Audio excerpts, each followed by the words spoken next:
Composite index. That's nearly 1.3%. And we got our equities capitalization back at 13.763 trillion. Yesterday, almost 180 billion naira was added to the market capitalization. That's the gains the market made yesterday. Nearly 30 stocks gained, including almost everyone on the block, even in the banking sector. But look at the volume. Let's go there, and you can see the numbers for you. In volume terms, we're almost 40% higher than what we traded on Wednesday, and much even higher than Tuesday. That's 825.13 million ordinary shares, almost a billion. In naira value, that's nearly 4 billion naira in local currency. That's about 10.7 million US dollars. That's our first double digit in dollar terms since 2018 started. In terms of deals, look at the bottom of that page. 6,220 transactions.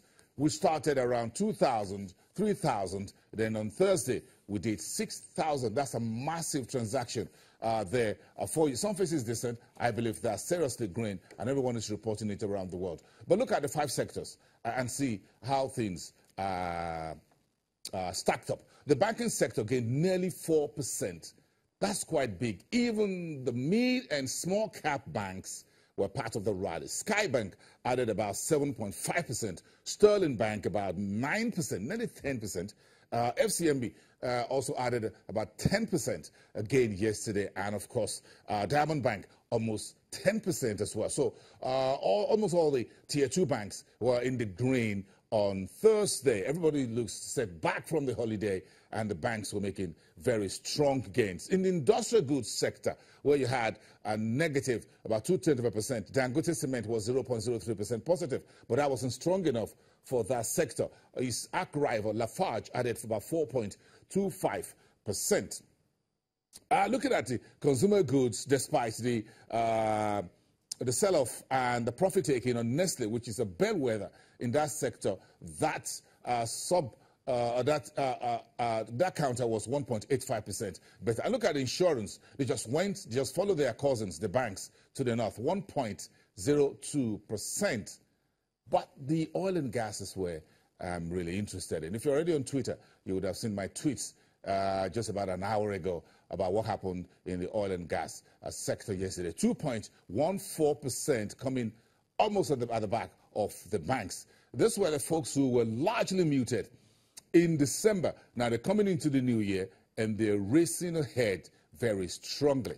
So let's take a look at that sector, the oil and gas, and see who were the primary movers of things. That's it. Corn oil came back from slumbering, 29.40, up 5%, less than 60,000 units. 40 oil clawed back some of its earlier losses, added 5% to on the counter, less than 360,000 units.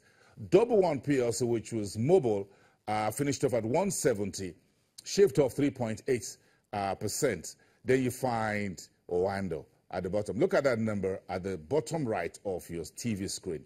That's a massive 31.69 million shares of this troubled energy company was traded on a single day. That was on Wednesday. If you add that to about 12 million shares of Owando traded on Tuesday, this week, we've seen nearly 45 million shares of Owando being traded, just as the Securities and Exchange Commission says the forensic investigation of the operations of Owando will continue this month. So investors are getting out of Owando, and yesterday that was 31.169 million ordinary shares.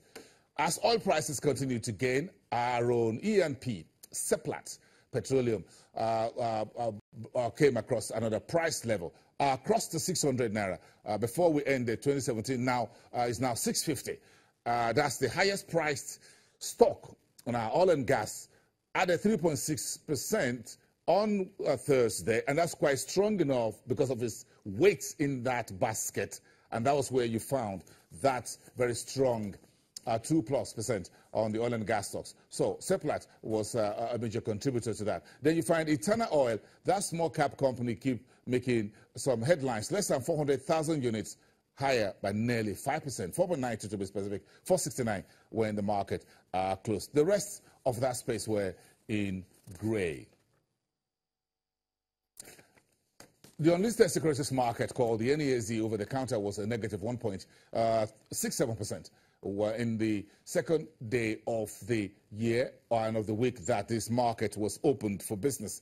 The USI, that's the unlisted securities index, is still below the 600 reading for most of the second half of 2017. The market cap holding on to that triple digit, 402.51. Less than 95,000, less than 100,000 units for 917.65 million naira. And of course, you can trace that to the bellwethers on the NASD, OTC, you know them by name. Just check, you'll find. Right? Then we're finishing this round with the fixed income. Let's go with the treasury bills first, where Fitch is already warning that the profitability of Nigerian banks may be hurt a little bit because of this refinancing package that the authorities are doing to reduce local debts and throw more of it into dollar basket in the new year. And that's where you find those maturing, top most actively traded treasury bills at the FMDQ OTC Securities Exchange. Look at the bottom of the page, 212. That's quite an active day. We had a bit of contraction in the yield across the curve for treasury bills. On the Naira bonds, let's just squeeze that in before we go. Less than 30 billion Naira. That's quite a very decent and aggressive comeback for the secondary window for the Naira paper on the FMDQ. And you can see where most of the actions are coming through for maturing 2037 and 2036 Naira paper. Let's come back after the break and talk about the fuel scarcity and the tightrope that the Harris administration is walking even as the new year is getting started.